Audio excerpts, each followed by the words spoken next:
Okay, continuing in the Papacy, its histories, dogmas, genius, and prospects. Book 3.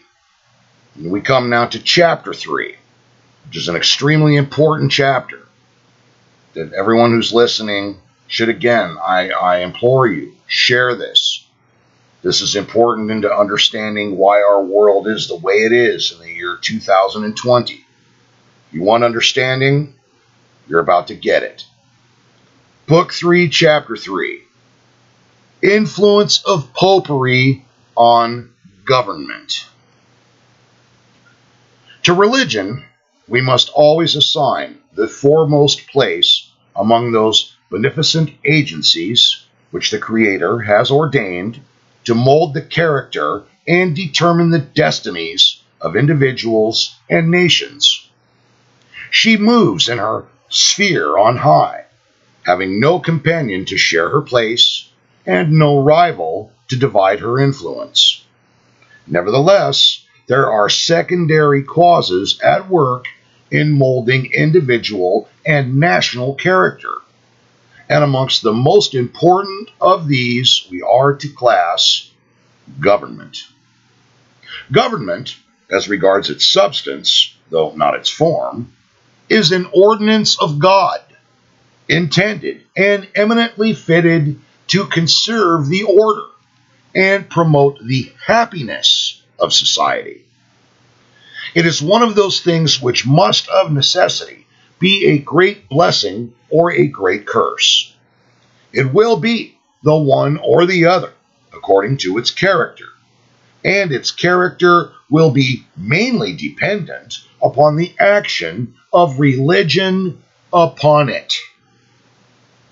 Wherever Christianity exists, she creates a standard of public morals and purifies the whole tone of opinion and feeling. These soon come to influence the acts of the national administration and to be embodied in the laws of the state. And as the stream can never rise higher than its source, so the morality of the law can never be higher than to that which Christianity has already elevated public sentiment and opinion. As is the Christianity of a country, so will be its laws and government. I'm going to stop for a minute there. Listen to what was just said there. When you look at the United States of America in the year 2020, in the United States alone, at least since the 1950s, to the best of my knowledge, when the government interfered in the practice of the churches, and it's allowing pastors and churches as businesses to take the 501c3 exemption and therefore not be liable for taxes, they in turn handed over their pulpits to the government. And the government decided what they could say and what they could not. Based on this statement right here by Wylie in 1850, we can see how without Christianity being practiced as God has demanded that we practice it, we now have almost complete and utter anarchy in the year 2020. That's all I needed to say on that. I will continue.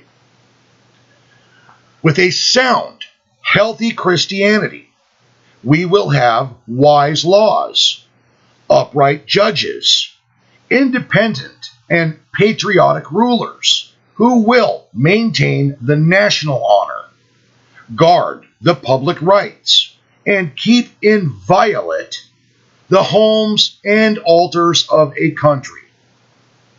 With the departure or corruption of religion will come the depression of public sentiment and morals, and the degeneracy rapidly extending to those who make and who execute the laws. There will soon be but too much reason to complain of the injustice of the one and the dishonesty of the other.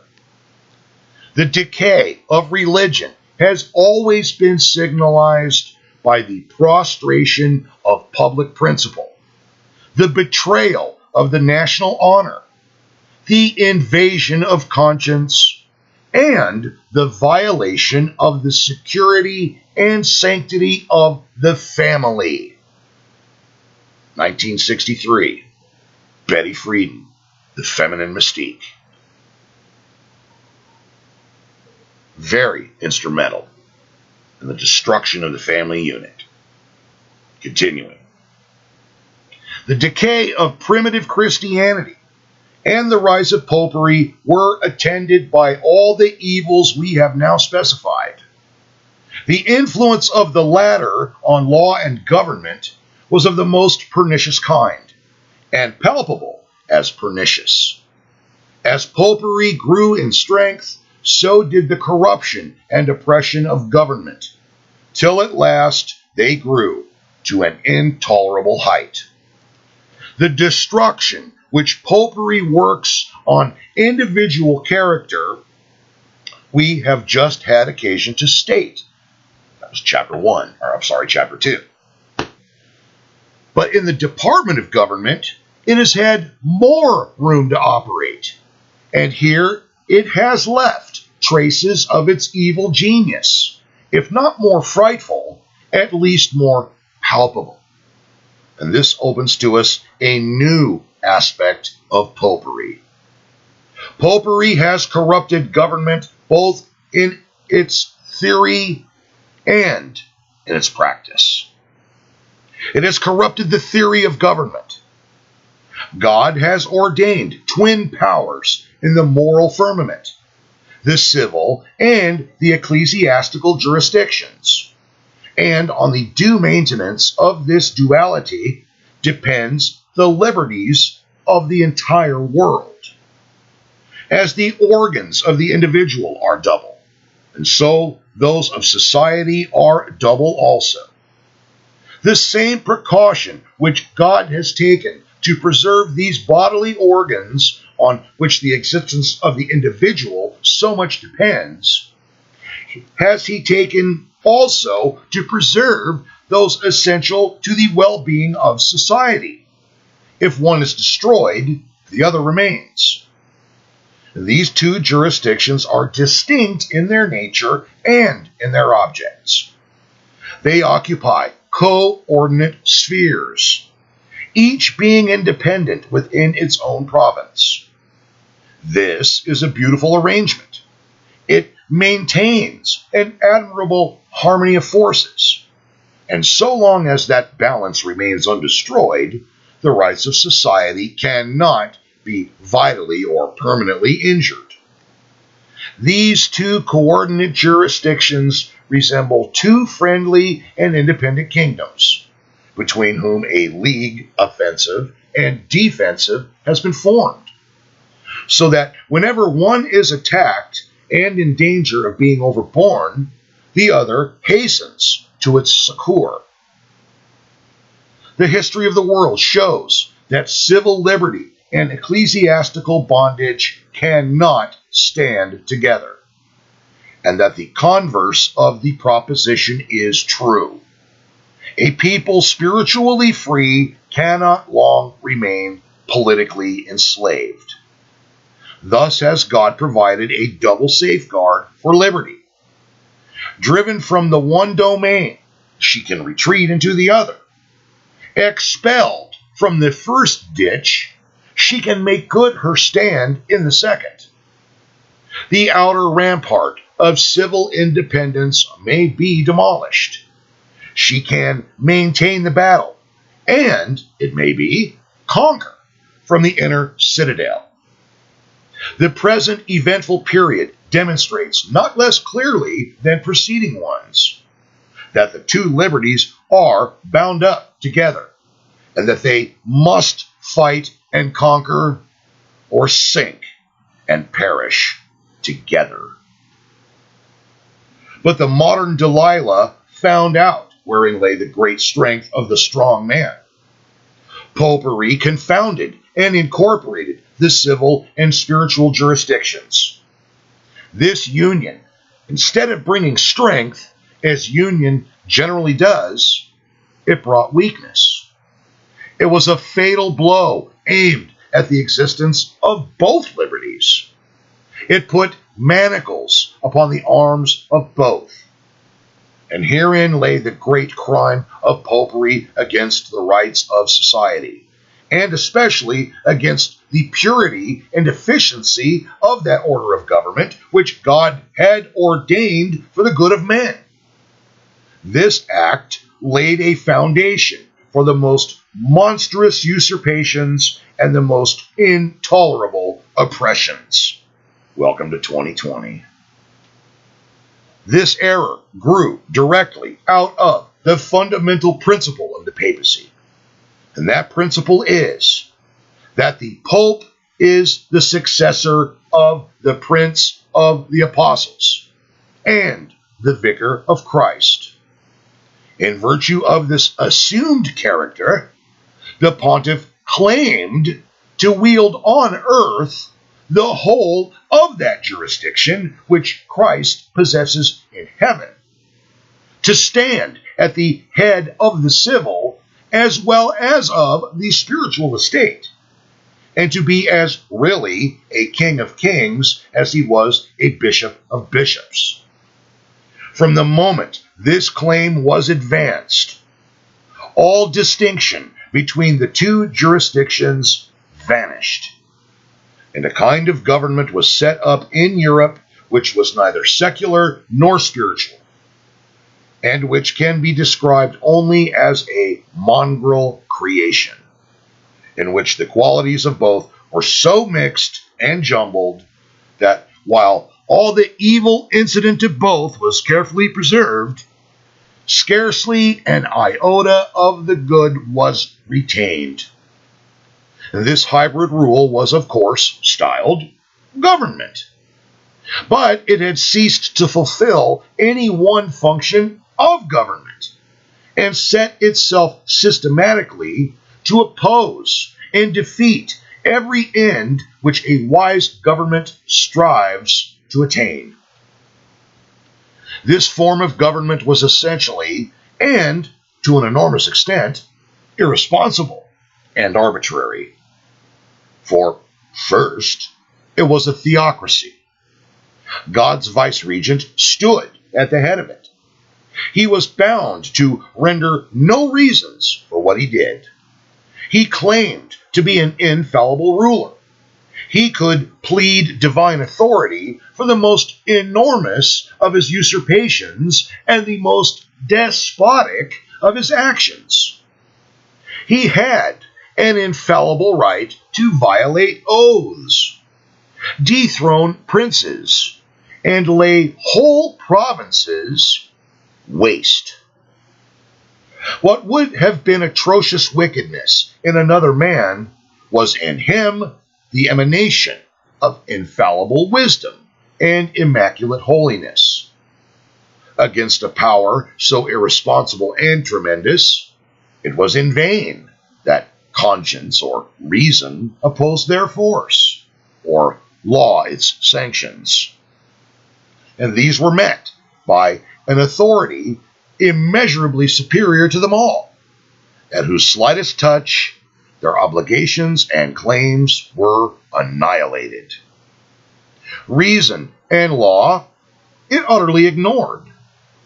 The necessary correlative of infallible authority is unquestioning obedience.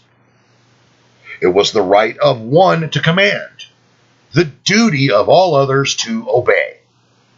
He who presumed to scrutinize, or find fault, or resist, was taught that he was committing rebellion against God, and incurring certain and eternal damnation. A theocracy, truly. It was the reign of the devil, baptized with the name of God. But, in the second place, this scheme of government centralized all power in one man, This centralization is of the very nature of the papacy. The vice-regent of God can have no equal. None can share his power. He must reign alone. It would be equally absurd to suppose that an infallible ruler could admit constitutional advisors or take himself bound to follow their counsel. If the course they recommend is wrong, the infallible pontiff cannot follow it. And if it is right, infallibility surely does not need fallible prompters to tell him so.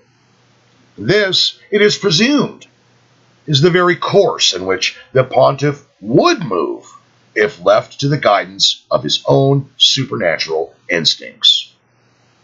The popes cannot admit, therefore, of a consulta, or popular assembly with judicial and legislative functions, such as those which, in constitutional countries, limit the prerogatives and divide the authority of the sovereign. In the hands of one man, then, all power under heaven came to be centered, the legislative and the judicial, the temporal and the spiritual jurisdictions. The Papal Theory placed the fountain of law and authority on the 7 hills, and there was not an edict passed nor an action done in all of Europe, but virtually the Pope was the doer of it. For ages, as was the theory, so substantially was the fact. It would have been one of the greatest miracles the world ever saw if liberty had coexisted with this vast accumulation of power. Even in the hands of the wisest of men, fettered by constitutional checks and balances, and bound to assign the reasons of his procedure, such overgrown power could scarcely have failed to be abused.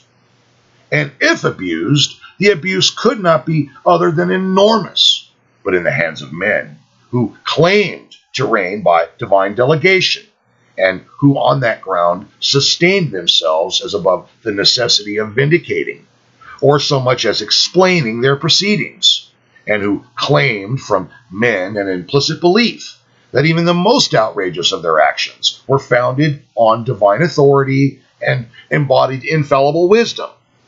The abuse of this power far surpassed the measure of all former tyrannies. I'm going to take another insert here.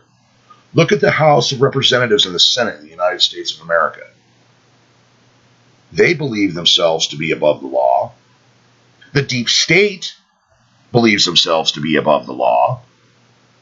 And after what Wylie just gave us here on the rule of a single entity, that is the Pope, we get the same thing from 535 people in the Congress in the United States. Continuing.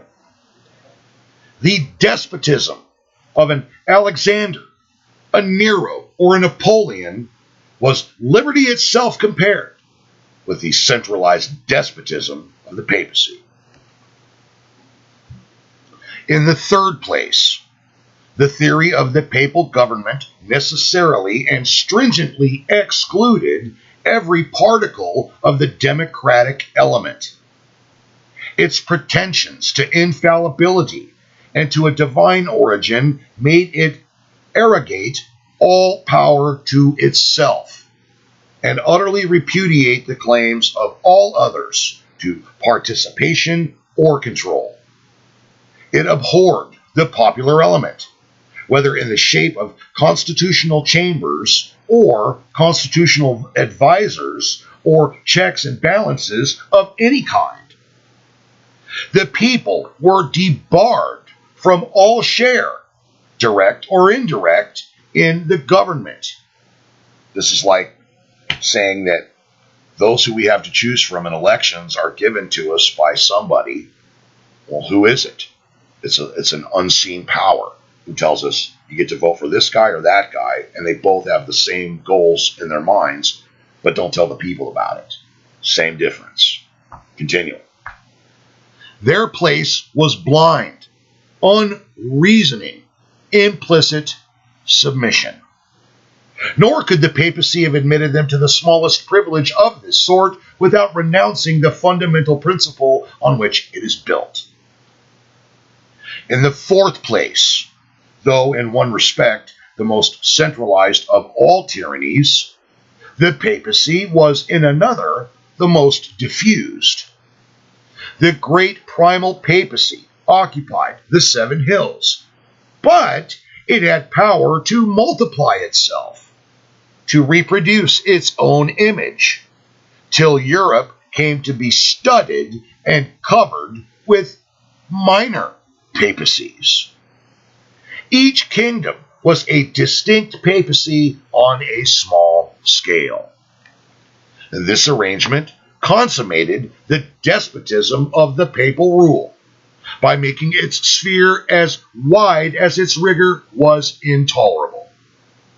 Had Rome not confounded the temporal and spiritual jurisdictions, matters would not have been so bad. Had the pontiffs confined their pretensions as divine rulers within the ecclesiastical domain, men might have enjoyed some measure of civil freedom, and that would have mitigated somewhat the iron yoke of ecclesiastical bondage. But all distinction between the provinces was obliterated. The pretensions of the Pope extended alike over both, not leaving 1 inch of ground on which liberty might plant her foot. Practically throughout Europe, the 2 domains were confounded. If the Pope was the vice-regent of God, the kings were the vice-regents of the Pope, and, of course, the vice-regents of God at the distance of 1 remove. Another insert. Think of all the prime ministers and heads of state that every time they come to power, what's the first thing they do? They go to Rome. Every last one of them. Continuing. The same twofold character which the pontiff possessed, he permitted, for his own ends, every monarch under him to assume. They were kings by divine right, accountable only to the Pope, as he to God. Thus did the Pope succeed in extending his sway far beyond the limits of the states of the Church. He reduced the whole of Western Europe under the rule of the papacy by planting his system of government in each of its kingdoms, and by making its various kings dependents. That's D-E-N-T-S. Making its various kings dependents upon the chair of Peter. There was not one single ruler of whatever degree, from the monarch down to the petty subaltern, within the wide limits of the papal empire, who was not a limb of the papacy, and who had not his place and his function assigned him in that vast and terrible organization which the popes set up for overawing and oppressing the world, and aggrandizing themselves. How religion was desecrated by this unhallowed connection between church and state, this monstrous blending of things civil and sacred, we need not explain. Heaven was sought only to obtain earth, and religion was employed only to cover the basest practices, to palliate the most revolting crimes, and to vindicate the most enormous usurpations. The words of the poet are strikingly descriptive of a policy which, the more it pointed towards heaven, the more directly it did tend to hell. And I'm going to give a quote in Latin here. Quantum vertice ad ores athieris tantum radice intarta tendit. Close quote. But we dishonor religion by giving that holy name to what was so called within the Church of Rome. The piety of the times, as we have already shown, was essentially and undisguisedly paganism. Religion, appalled by these gigantic corruptions, which had only borrowed her name the more effectually to counterwork her purpose, had fled to bury herself in the caves of the earth, or to find a shelter amid eternal snows and inaccessible cliffs. A vast theocracy wielded the destinies of Europe. A blind, irresponsible, and infallible despotism, issuing its decrees from behind a veil which mortal dared not lift, and sat enthroned upon the rights and liberties, the conscience and the intellect, the souls and the bodies of men, just like Vatican City is walled. But yet, we cannot be. And such was the papacy, a monstrous compound of spiritual and temporal power, of old idolatries and Christian forms, of secret frauds and open force, of roguery and simplicity, of perfidies, hypocrisies, and villainies of all sorts and degrees, of priests and soldiers, those are the Jesuits, of knaves and fools, of monks, friars, cardinals, kings, and popes, of mountebanks of every kind, hypocrites of every class, and villains of every grade, all banded together in one fearful conspiracy to defy God and ruin mankind. And so deeply did Popery corrupt the theory of government. First of all, it confounded the two jurisdictions, and then set over them a head claiming to be divine and infallible, thus paving the way for encroachments to any extent on the conscience, on the one hand, and on civil rights and liberties on the other. It enabled the sacerdotal autocrat to support his temporal usurpations by spiritual sanctions, and his spiritual domination by secular arms. And this form of government, moreover, necessarily implied the accumulation of all authority in the hands of one man, forming a centralized despotism such as had never before existed. It was also of the nature of this government that it absolutely excluded every iota of the constitutional or democratic element. Farther, being based on an element of a spiritual kind, it was not confined within political boundaries, but extended equally over all states, making Rome everywhere, and the world but one vast province, and its various government but one irresponsible despotism. Again, 20th century, what is everybody moving toward? One world government. And that's what the internet has done. It's brought the entire globe together in a way that had never been done in history past. These corruptions in the theory of government led necessarily and directly to grievous corruptions in its practice. In truth, the government of the papacy, the only government known for ages to Europe, was but one enormous abuse. First, the papacy, in self-defense, was compelled to retain its subjects in profound darkness. That was by chaining up the Bible and not allowing it to be printed in the language of the people. It knew that should light break in, that light being from the gospel, should light break in, its reign must terminate, seeing its pretensions were incapable of standing 1 hour's scrutiny.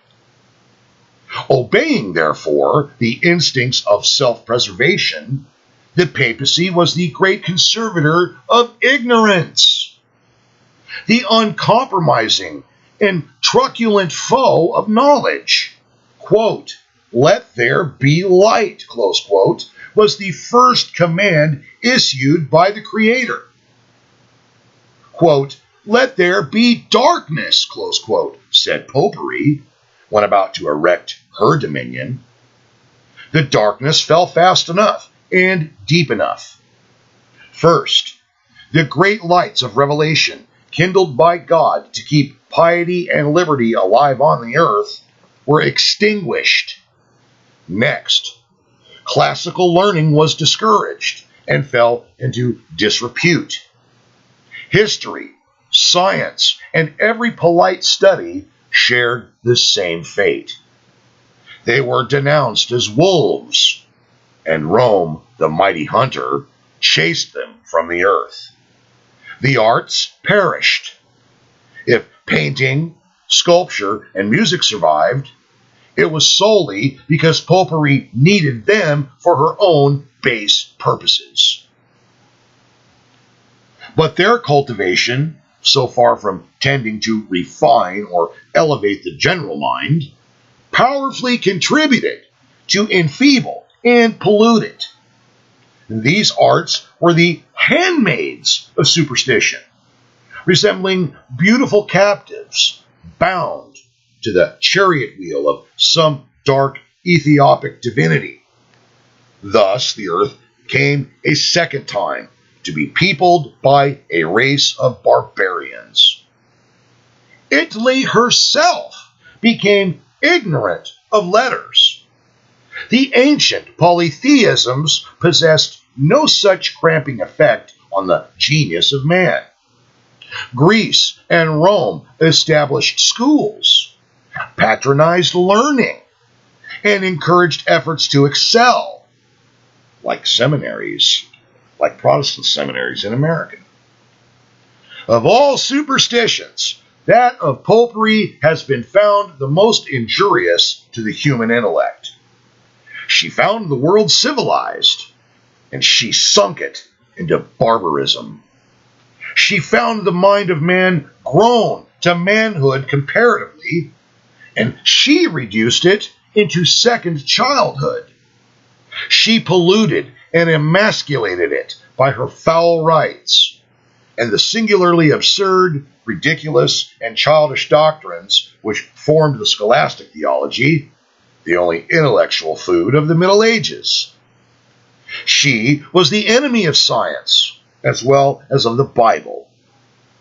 And some of its earliest and most brilliant discoveries she placed under anathema, and she rewarded with a dungeon some of its most illustrious pioneers. Had the papacy had her will, our knowledge of the world would have been not one whit more extensive than was that of the ancients.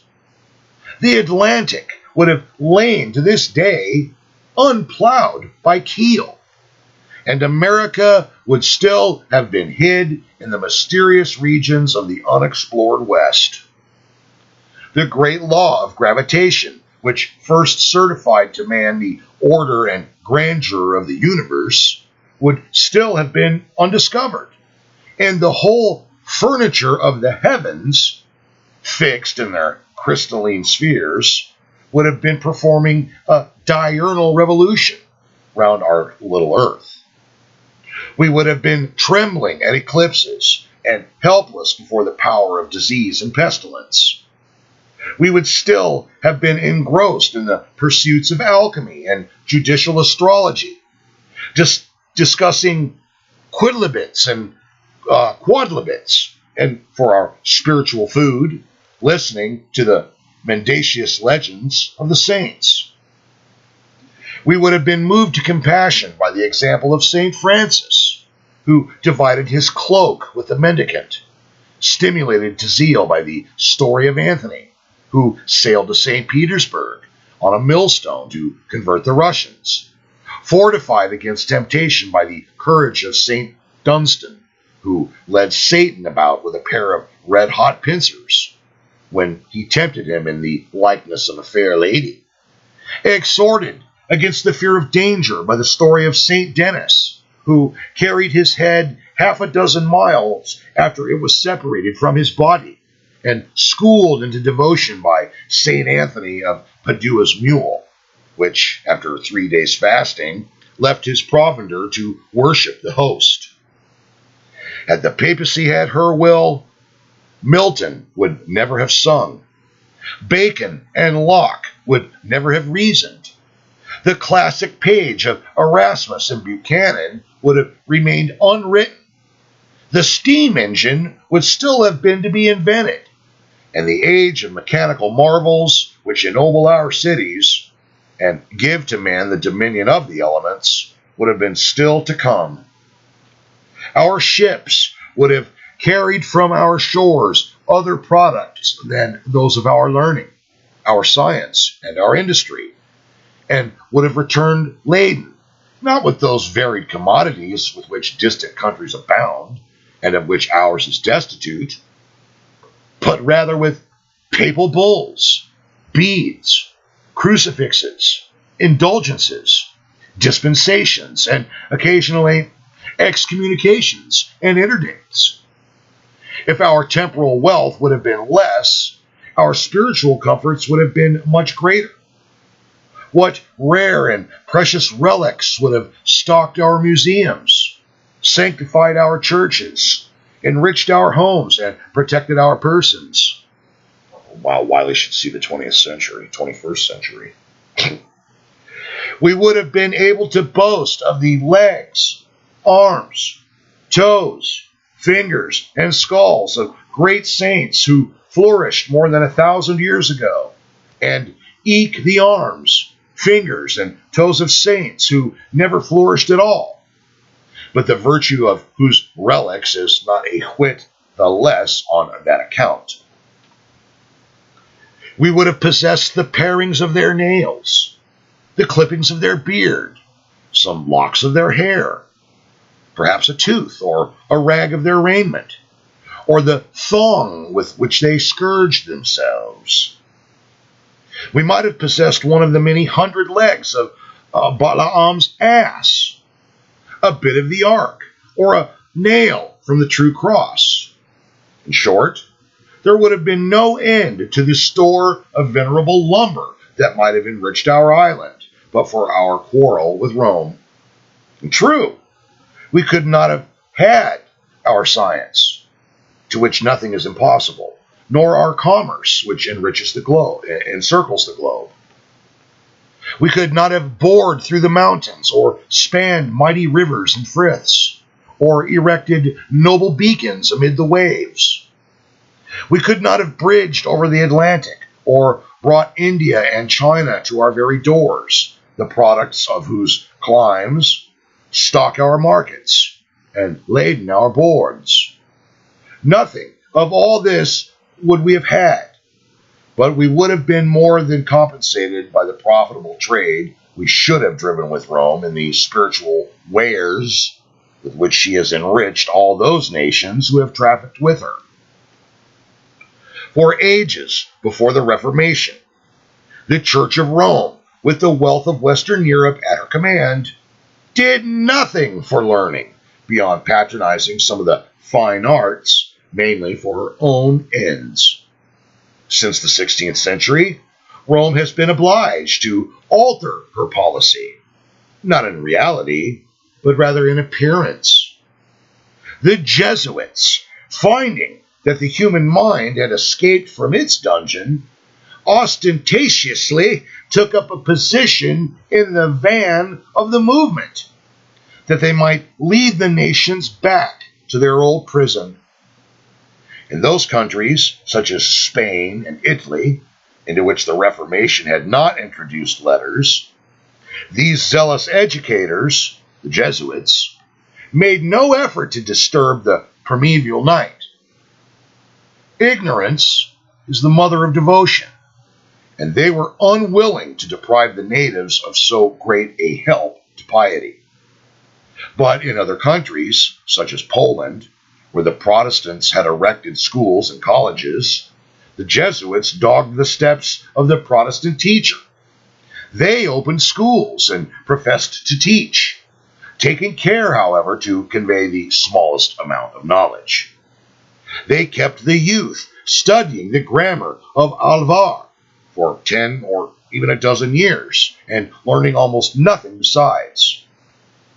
The Augustinian era of Polish literature and that of the Protestant ascendancy in Poland were contemporaneous. When the Jesuits began to educate, literature began to decline. The period of the Jesuit influence is the least intellectual and the least literary in the history of Poland. It has been the same in all other countries. The Roman Catholics kept Ireland as a preserve of ignorance for ages, and never thought of erecting school or college in it, that Maynooth excepted, till the Protestants began to erect their schools. And their teaching in the Irish schools is of such a kind as warrants us in saying that the great outcry they have made is not for liberty to educate, but for liberty not to educate. In St. Patrick's Roman Catholic School in Edinburgh, instances have been frequent of children 4 years at school, and yet unable to put two letters together, and of others who had been at school for 10 years and who could not read. The Jesuits build schools and appoint schoolmasters, not to educate, but to lock up youth in prisons, miscalled schools as a precaution against their being educated. But it is unnecessary to particularize. In all ages and in all countries, the papacy has lent upon ignorance. It has been one of the grand instruments by which it has ruled mankind. Its acme was the midnight of the world. Idolatry came in with a promise of knowledge. Quote, "Ye shall be as gods, knowing good and evil." Close quote. But it perpetuated its reign through the fact of ignorance. Another insert. Take it here in the last 5 years or so that I'm aware of, maybe longer, in the United States, where students are no longer taught history, but rather are taught answers to test questions. Sure, they can pass the test, but they didn't read the material to actually learn anything substantial in it. Same difference. The papacy employed, to an unprecedented extent, espionage in its system of government. Despotism is always base, and the papacy, as the most despotic, has also been the basest of governments. Former tyrannies employed spies and laid snares to discover their subjects' secrets or anticipate plots. Now we have the internet that does that, and satellites. But the papacy had the merit of establishing a regular system by which it took cognizance of thought and made it as amenable to its tribunal as actions and words to other governments. This it accomplished by the machinery of the confessional. All were obliged to confess, just like Facebook, what's on your mind. These confessions were sent to Rome, so that there was not a thought or a purpose which was not known at headquarters. This invested the Pope with omniscience. Gotta love that technology. Not only did he know all that was done and spoken, but all that was thought throughout his empire. From the 7 hills, he could see into every home and into every heart. Ta-da! 2020. What does the internet do? What does television do? What does social media do? They get in our heads. They see what we're doing. They know what we like, what we don't like. They know what we had for dinner last night. We've taken pictures of it and showed them. The Pope knows it all. Okay? Technology. Europe lay naked and open beneath his eye.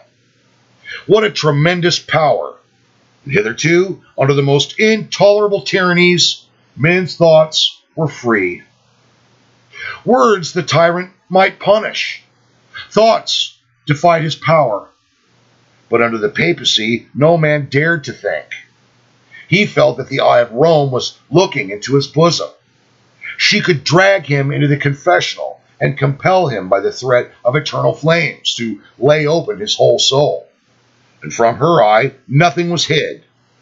And to what purpose did she turn this knowledge of the secrets of men? To the purpose of strengthening her own dominion and sinking her foundations so deep that every attempt should be in vain to unsettle or raise them. That's R-A-Z-E. But again, the papal government affected the prostitution of the civil power to an enormous extent. The distinction between the functionaries of the church and of the state was maintained, doubtless during the Middle Ages. But civil government, as distinct from spiritual government, was scarcely known in these times. And there was, in fact, during the dominioncy of the papacy, but one government in Europe, as we have already shown. A heterogeneous compound of temporal and spiritual authority, which took cognizance of all causes and arrogated jurisdiction over all persons and all kingdoms. The papacy was the uniting bond and the animating spirit of this system. But from this parent corruption, which we have already illustrated, there sprung innumerable lesser corruptions. One of these was the subjection and prostitution of the civil power to the ecclesiastical, and the perpetration of acts of tyranny in the state in order to uphold a yet more odious tyranny in the church. The Church of Rome felt that she could not reign by enlightening the conscience, and therefore she reigned by coercing it.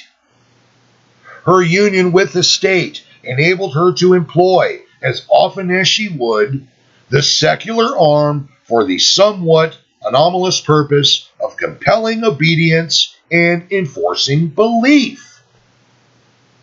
The policy of every government within the limits of the Roman Catholic Church was prompted by Rome, was papal in its essence, and insidiously managed for the interests of the Vatican. Not only were kings themselves the slaves of Rome, and not only did they feel that to rebel against her was to rebel against heaven, but but they labored to make their subjects her slaves also, feeling that a people bound in the fetters of the church was thereby more amenable to regal authority, or amenable to regal authority. And this supposed identification of their interests with that of Rome and made them zealous supporters of her pretensions. They willingly give the force of law to her bulls. They lent the pageantry of state to her worship, well knowing that nothing awes the mind of the vulgar like state authority. The Pope and the King were the two divinities which the Europe of the Dark Ages adored. But further, not only did the vicious element of sacerdotalism infect the secular government, but that government was, to a large degree, administered by sacerdotal persons. Cardinals and priests were in innumerable instances the public ministers and secret advisors of monarchs, kind of like our politicians and judiciary being Roman Catholic. Look at the Supreme Court. Half of our Supreme Court are Roman Catholic. And this was, to some extent, a matter of necessity, inasmuch as in that age the knowledge of letters and of business was confined, almost entirely, to ecclesiastics. But the practice was encouraged by Rome, who was able thus to penetrate the secrets and control the policy of governments. Thus, all things, great and small, originated with, you guessed it, the papacy. The wars that convulsed Europe grew out of the intrigues of Rome. Same thing with World War I and World War II, to name a few. Princes were exalted to thrones, or hurled from them, according as it suited her interests. The wealth of the state was employed to debauch conscience, and the arm of its power to punish opinion. If any of the governments recalcitrated and refused to degrade themselves by doing the vile work of Rome, she speedily found means to reduce them to obedience. She knew the power of the superstition which she wielded. She knew that it placed in her hands the control of the masses, as well as of governments, and thus she could employ the people to overawe the throne, as well as the throne to oppress the people. She had but to issue her interdict, and the ties that bound subjects to their sovereign were dissolved, their oaths of allegiance annulled, and rebellion against their persons and government preached as a sacred duty, so that the unhappy prince had no alternative but to make his peace with Rome, or abdicate. At one time, the Church of Rome has taught the doctrine of the divine right of kings.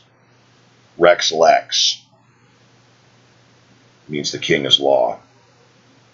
And at another, she has propagated the opinion that the people are the source of sovereignty, as was done in France during the reign of Henry III, who joined the Protestants. So long as princes were submissive to the Romish see, their persons were sacred. The moment they revolted, their assassination was recommended as a holy service, and the crown of glory was held out to the murderer.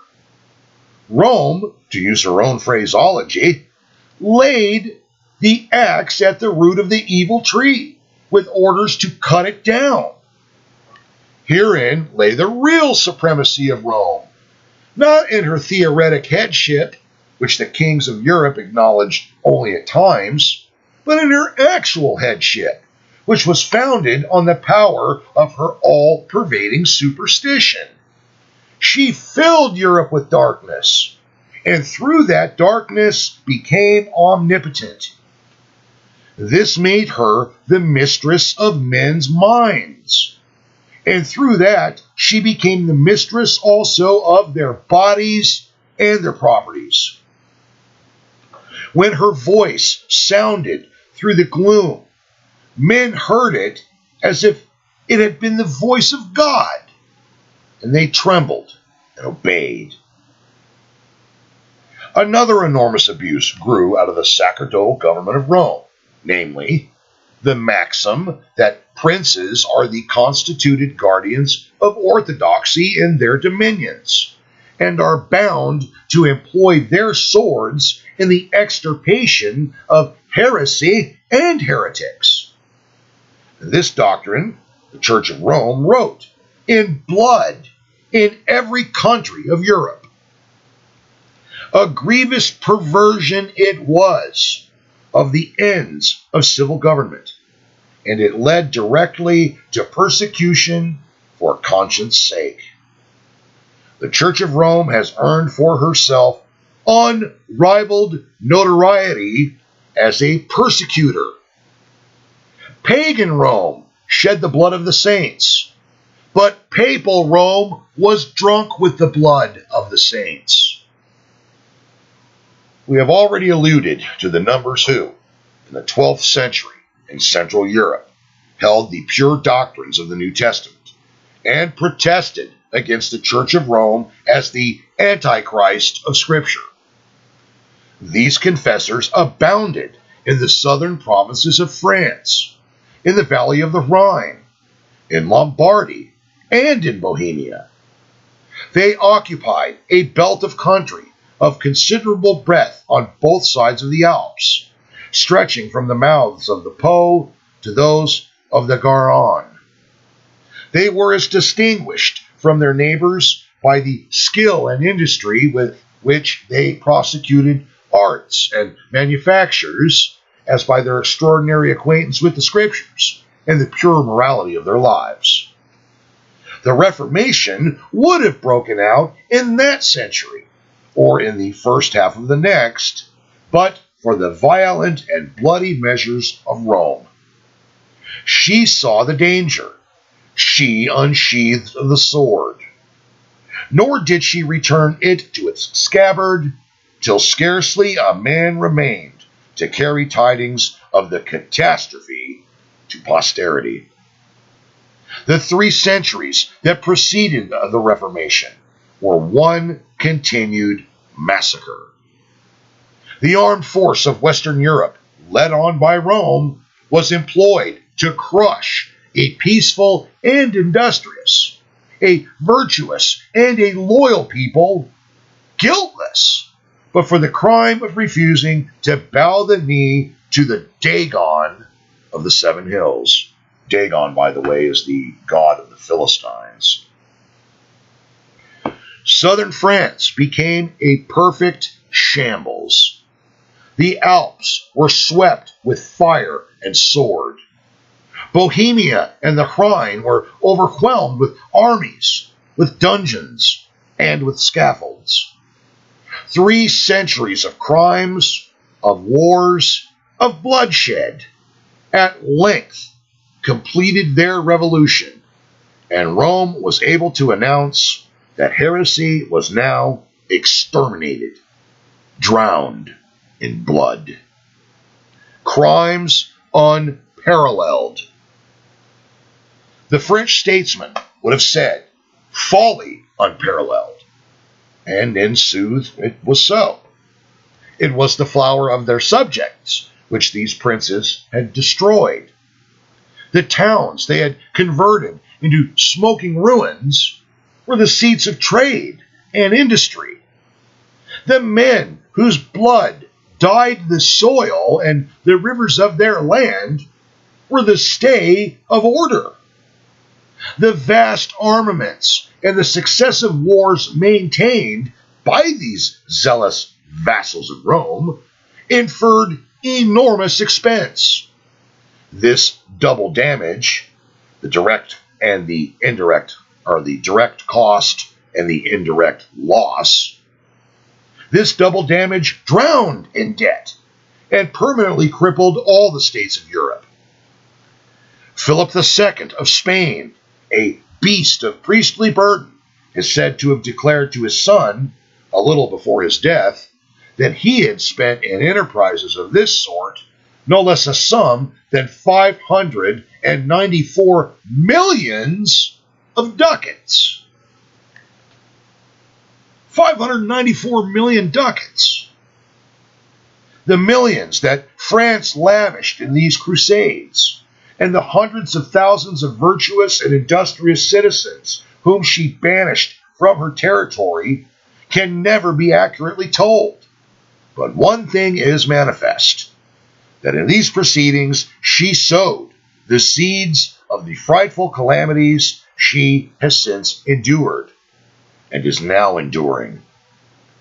Nearly 50,000 families, says Voltaire, writing of the revocation of the Edict of Nantes, within the space of 3 years, left the kingdom and were afterwards followed by others who introduced their arts, manufactures, and riches among strangers.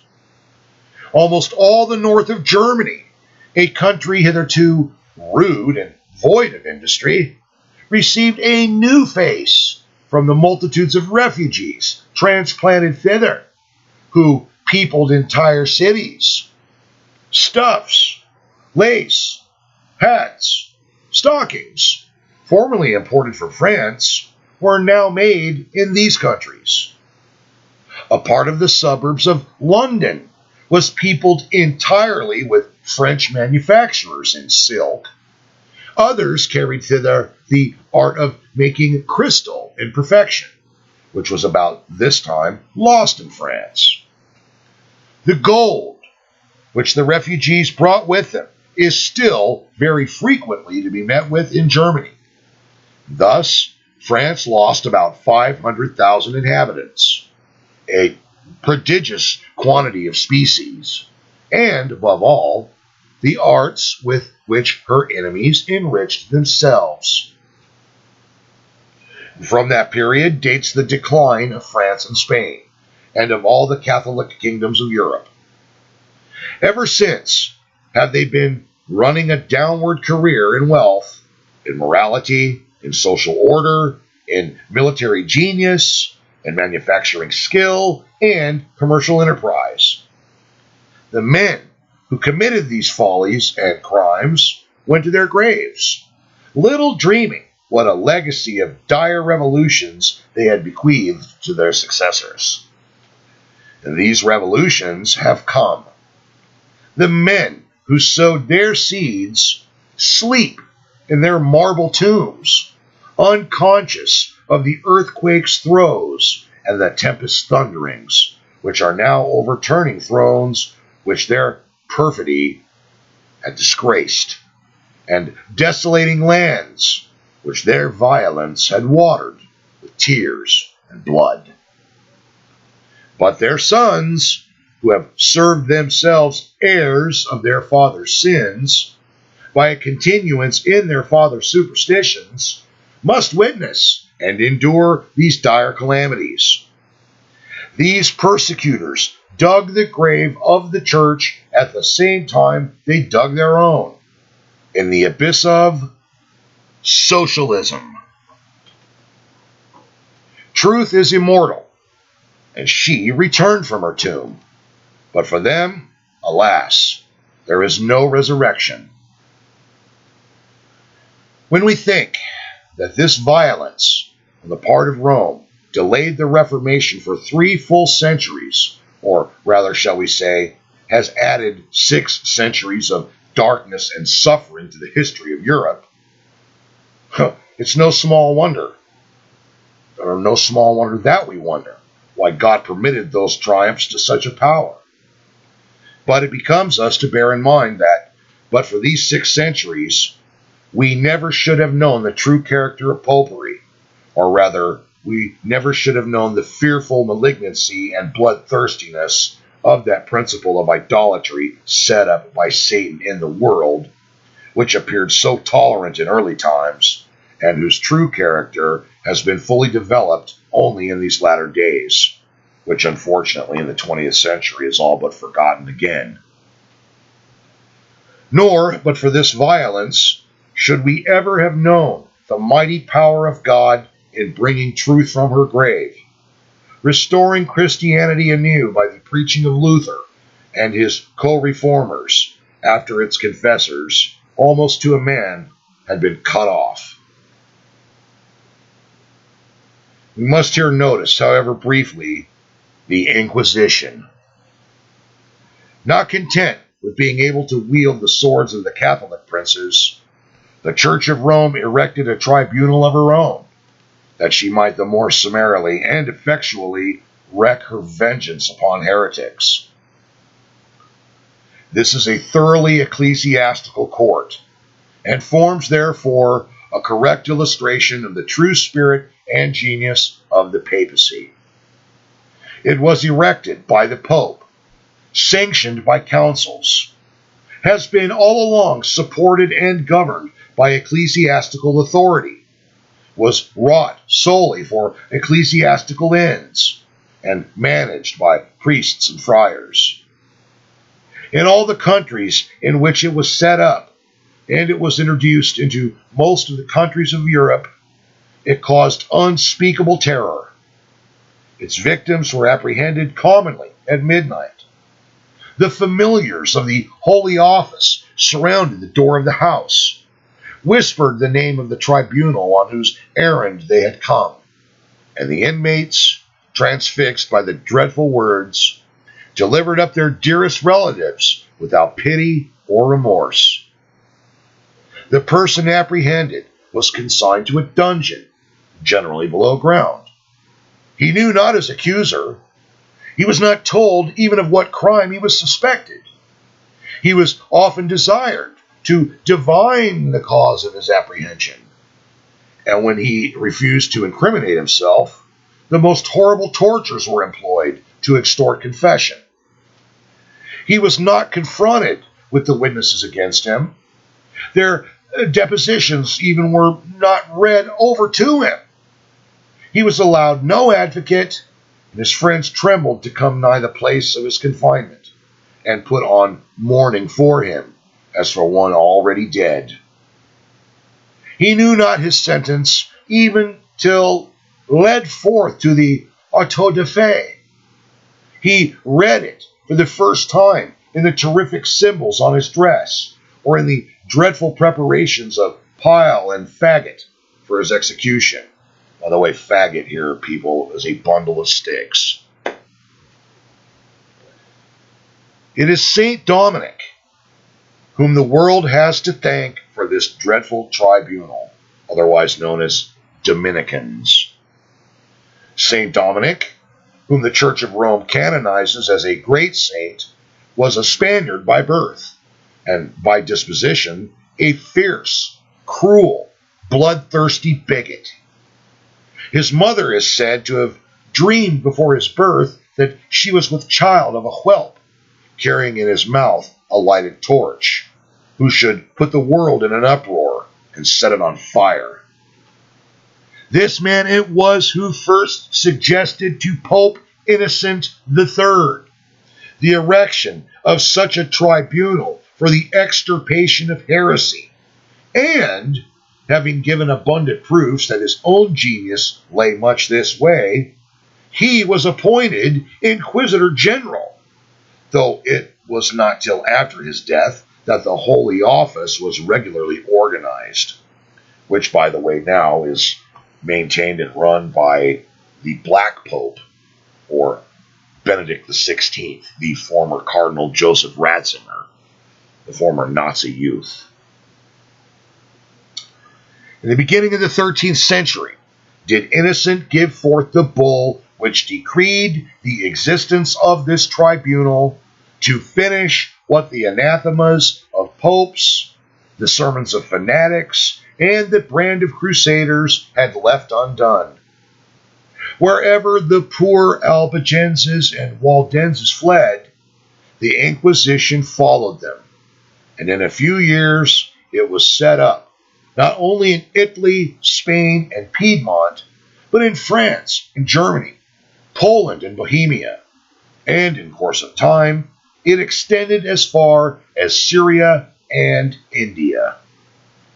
The famous Inquisition at Goa is well known to every reader of Dr. Buchanan's Christian Researches. Our own Mary is said to have contemplated the erection of the Inquisition in England in order to aid her in her pious labors of purging the country of heresy by fire and sword. Spain, Portugal, and Italy were decimated by this tribunal. In an unhappy hour for her liberty and her commerce, Venice opened her gates to the familiars of the Holy Office. The Sibri and spies of the Inquisition swarmed on all sides. Stone walls were found to have ears and eyes. Secret denunciations poured in. Snares were sowed in the paths of citizens. Dark mistrust and suspicion banished the happiness of the hearth and the convivialities of the board. And the heaps of dead found in the canals and seen on the public gibbets told how well this secret tribunal did its work. If any commiserated the fate of the victim, that fate speedily became his own. If any doubted the justice of so cruel and summary a vengeance, he was sure to be himself before long overtaken by it. Some deep pit became his prison, whose damp atmosphere froze his limbs, and whose mephitic vapors consumed his lungs. Or a leaden furnace became his abode, where the powerful rays of a vertical sun, heightened by the nature of the prison, speedily brought on a burning fever or inflammation of the brain, and the wretched being, shut up in this terrible abode, ended his days as a raging madman, or sunk into heavy, hopeless idiocy. Such were the deaths reserved for the free and proud citizens of the Adriatic Republic. Venice was unable to bear up under such a tyranny. Her ships disappeared from the ocean, and her merchants ceased to hold the first place on the course of the world. But the country in which the Inquisition has reached its most flourishing estate is Hispania, or Spain. This tribunal was first introduced into Catalonia in 1232 and propagated all over Spain. It was reestablished in greater pomp and terror in 1481 by Ferdinand and Isabella, chiefly for the spiritual good of the Jews, then numerous in Spain. Those are also called Ladinos. The bull of Sixtus V instituted a grand inquisitor general and supreme council to preside over the working of the Holy Office, and under that bull commenced that system of judicial extermination which is said to have cost Spain upwards of 5 millions of her citizens, who either perished miserably in the dungeon or expired amid the flames of the public auto da fe. I want to insert something else here, too. We have just read the names of Ferdinand and Isabella. Who did Ferdinand and Isabella send to the colonies before they were colonies? Oh, that's right, Christopher Columbus, a butcher of the Roman Church. A butcher. And this country celebrates that guy with his own day. Continuing. The Jews were expelled. The Moors, or Muslims, were reduced to submission. And the powers of the Holy Office were now put in requisition to purge the soil of Spain from the taint of Protestant pravity, both as regarded books and persons. In obedience to the behest of the Inquisition, Charles V obtained from the University of Lorraine a list of heretical works. This list, printed in 1546, was the first Index Expurgatorius published in Spain, and the second in the world. In 1559, as Llorente informs us, was held the first auto da fe of Protestants at Valladolid. Men of learning were particularly obnoxious to suspicion. Sanchez, who enjoyed the reputation of being the first scholar of his age. Luis de Leon, an eloquent preacher and a distinguished Hebraist. Mariana, the prince of Spanish historians, were all summoned to its bar and made to promise submission to its authority. But not only so, princes of the royal blood, prelates of the highest rank, and men who had done good service to the cause of Rome fell under its suspicion and suffered in its dungeons. This tyranny endured till the period of the French invasion in 1808, when the Spanish Inquisition was abolished, to be restored on the accession of Ferdinand VII, who divided his time between the embroidering of petticoats, and the worship of the Virgin.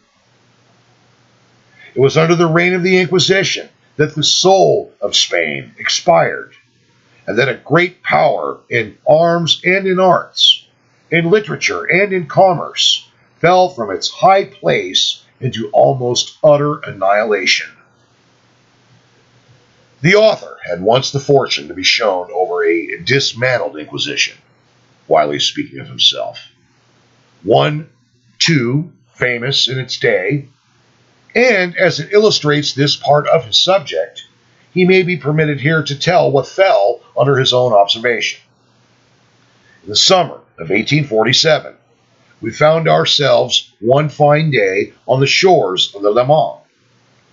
At our feet was the Rhône, pouring its abundant but discolored waters into the beautifully blue lake. The lake itself, moveless as a mirror, slept within its snow-white strand, and reflected on its placid bosom the goodly shadows of crag and mountain. Behind us, like two giants guarding the entrance to the lovely valley of the Rhône, rose the mighty Alps, the Dent de Midi and the Dent d'Auchet, white with eternal snows. In front was the eastern bank of the lake, a magnificent bend with a chord of a dozen miles, and offering to the eye rocks, vineyards, villages, and mountains, forming a gorgeous picture of commingled loveliness and grandeur. The scene was one of perfect beauty, yet there was one dismal object in it.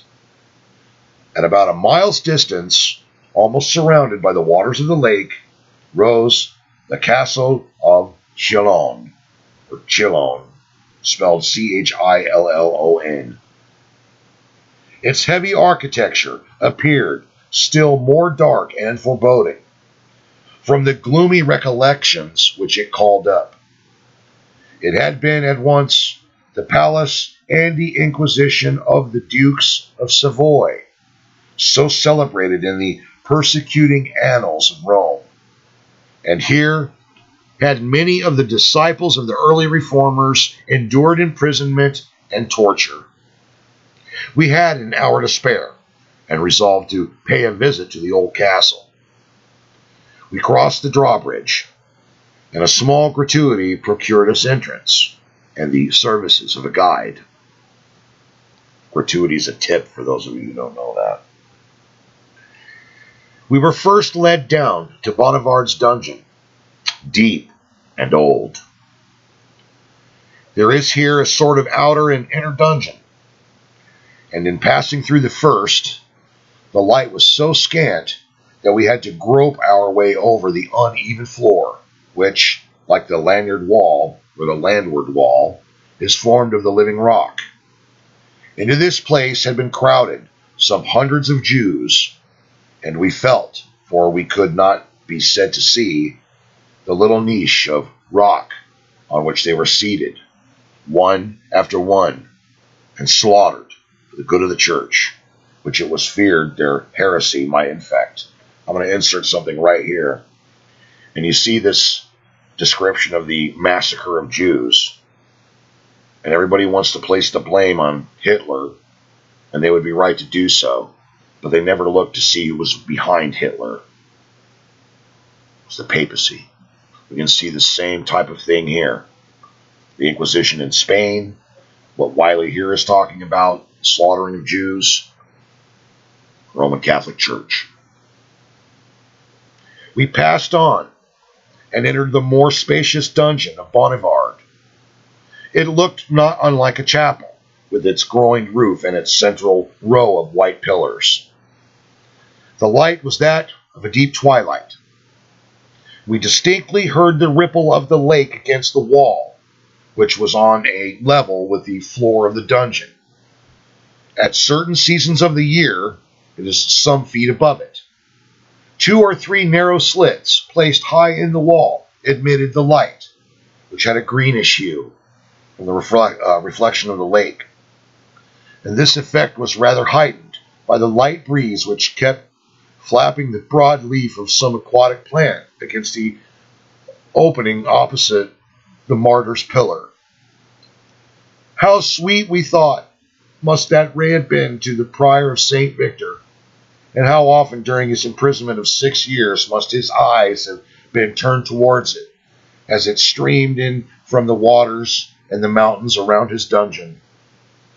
We saw the iron ring still remaining in the pillar to which he was chained, and read on that pillar the names of Dryden and Byron, and others who had visited the place. The latter name recalled his own beautiful lines, descriptive of the place and its martyr. Shillong, thy prison is a holy place, and thy sad floor an altar. For 'twas trod until his very steps left a trace, worn as if the cold pavement were sod by Bonnevard. May none those marks efface, for they appeal from tyranny to God. This dungeon had its one captive, and the image of suffering it presented stood out definitely before us. The rooms above had their thousands and were suggestive of crowds of victims, which had passed before the mind without order or identity. Of their names, few remain, though the instruments on which they were torn to pieces are still there. Emerging from the dayless gloom of the vault, we ascended to these rooms. We entered one spacious apartment, which evidently had been the hall of torture, for there, with the rust of some centuries upon it, stood the gaunt apparatus of the Inquisition. In the middle of the room was a massy beam reaching from floor to ceiling with a strong pulley atop. This was the corda, the queen of torments, as it has been called. The person who endured the corda had his hands tied behind his back, and then a rope was attached to them, and a heavy iron weight was hung at his feet. When all was ready, the executioner suddenly hoisted him up to the ceiling by means of the rope, which passed through the pulley in the top of the beam. The arms were painfully wrenched backwards, and the weight of the body, increased by the weight attached to the feet, in most cases sufficed to tear the arms from the sockets. While thus suspended, the prisoner was sometimes whipped, or had a hot iron thrust into various parts of his body, his tormentors admonishing him all the while to speak the truth.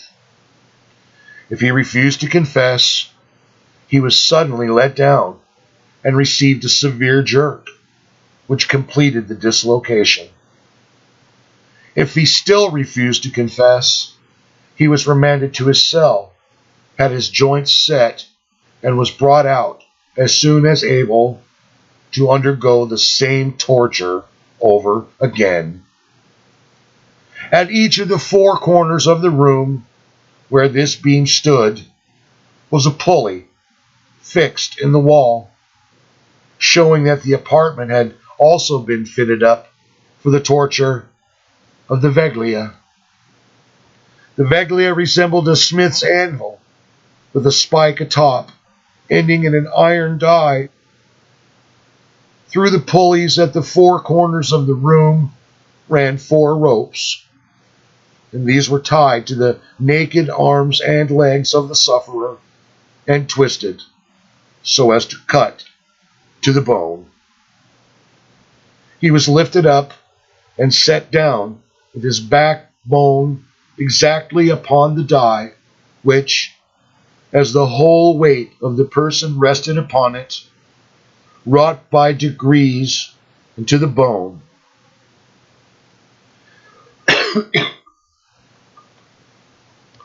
The torture, which was excruciating, was to last 11 hours, if the person did not sooner confess.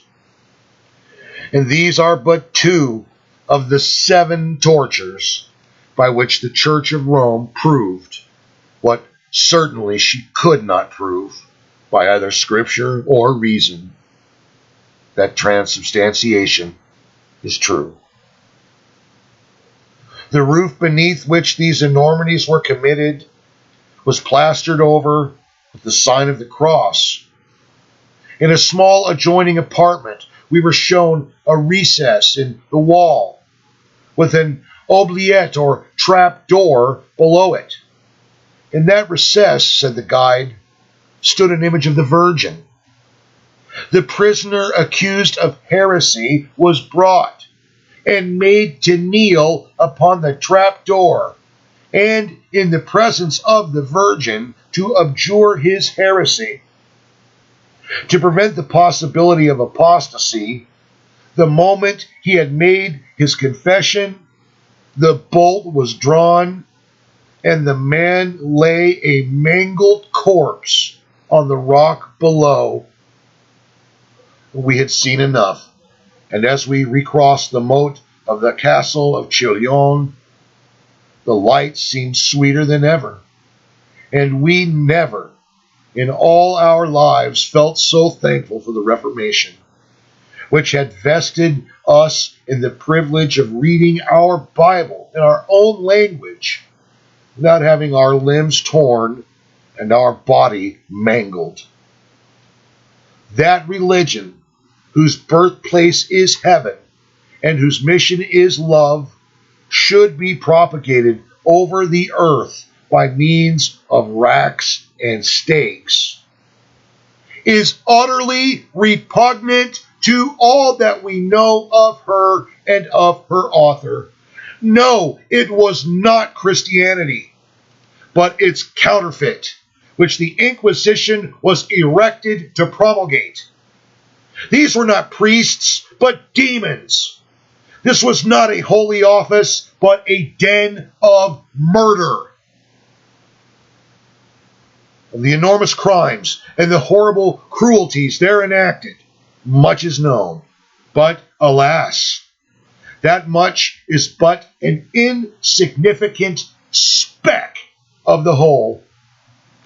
When we take into account the countries to which the Inquisition extended, the length of time it flourished, and the countless thousands of every rank and age and sex who entered its gates and never more saw the light of day or heard the voice of friend, the Virgin, whose youth and beauty were her only crime, the rich man whose possessions were needed to swell the revenues of the church, the heretic for whom are reserved the strongest racks and the hottest fires of the holy office, the imagination is overwhelmed by the number of the victims and the awful aggregate of their sufferings.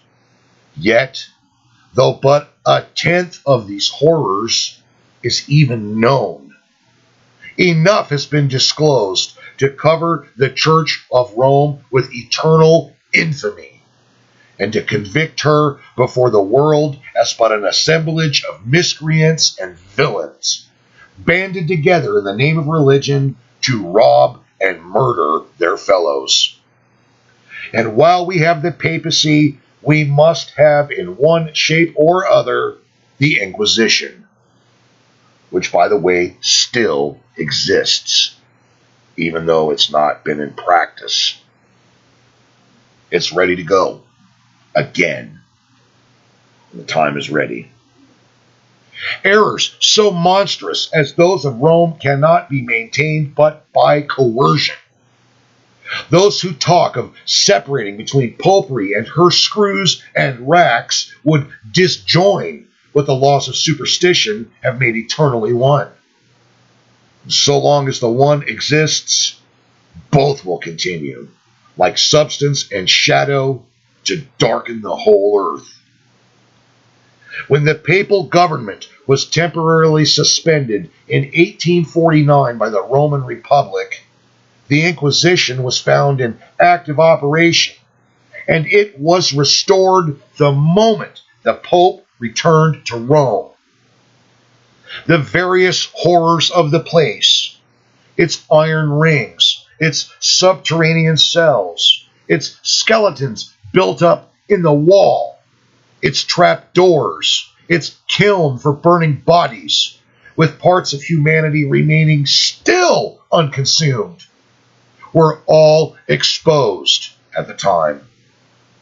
And these partial disclosures may convince us, perhaps, that it is better than the veil which conceals the full horrors of the Inquisition. It should remain unlifted till the day when the graves shall give up their dead. In fine, as regards the influence of Popery on government, it were easy to demonstrate that the papacy delayed the advent of representative and constitutional government for 13 centuries. Superstition is the mother of despotism. Christianity is the parent of liberty, true liberty.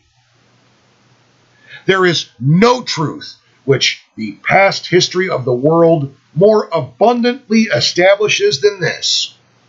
It was through Christianity that the democratic element first came into the world. That principle was altogether unknown in the ancient governments, which were either autocracies or, in a few instances, oligarchies. The people, as such, were excluded from all share and influence in the government, kind of like we are now. Christianity was the first to teach the essential equality of all men, and the first to erect a system of government in which the people were admitted to those rights and to that share of influence, which are not only their due, but which nearly concern the safety and stability of the state. The state began to model its government after the example of the church, borrowing the idea which she had been the first to promulgate in theory and exhibit in practice. And before this time of day, the world would have been filled with free and constitutional states, had not the church, abandoning her own idea, begun to copy, in her government and organization, the order of the state. The issue was the erection of the papacy.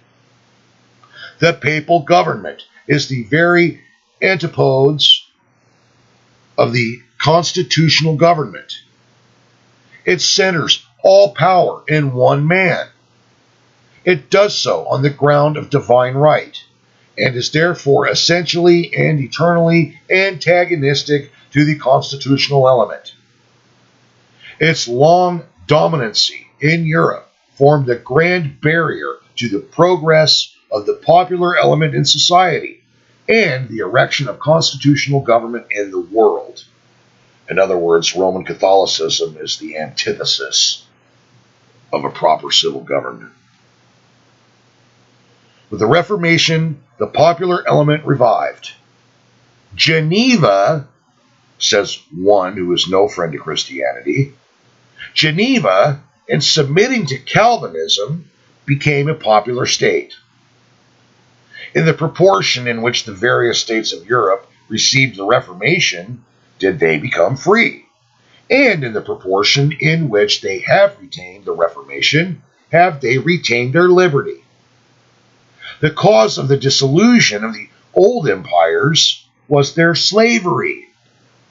The society was divided into two classes, nobles and slaves.